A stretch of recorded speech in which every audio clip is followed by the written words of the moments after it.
Charlie Bonnet III, CB3, welcome to QFM. Archie, what's happening, my man? Dude, this is so cool, man. And like, for those of you out there who have been on my podcast or been out to the Hawk's Nest there in the garage, or just buddies who have stopped by to have a few cold ones, you know how much this means to me to have CB3 in studio. So, Charlie, welcome to QFM. Man, I've been threatening to come destroy your studio for a long time, Arch. Thank you, guys, and thank you, Columbus, for tuning in, man. So, let's get the history of Charlie Bonnet III.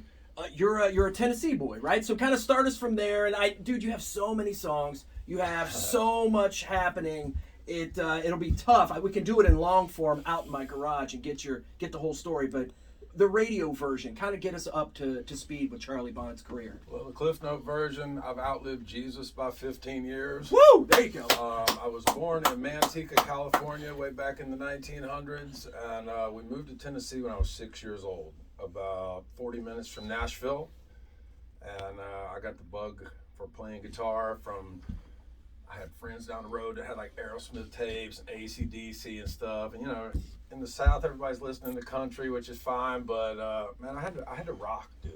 Gotcha. Yeah, so, what was the first memory? Was there something for me? I remember being in Brian Joyce's living room, his family room. He had a record player, and I heard Destroyer for the first time. What was the first thing you heard, man, that just like it's on? Well, my dad had an antique shop in Charlotte, Tennessee. Population 2. Okay, wow. And there was a box of junk with a cassette tape, a white cassette tape, and all the writing was like worn off of it. And I asked him if I could take it home. He let me take it home. I popped it in. It was back in black. But I didn't know it was back in black because there was no writing on the tape. So I had to go to my friend down the road and say, dude, like this tape is rocking. I was Right? probably about the 3rd grade, maybe 4th grade. And that was it, dude. So your first band?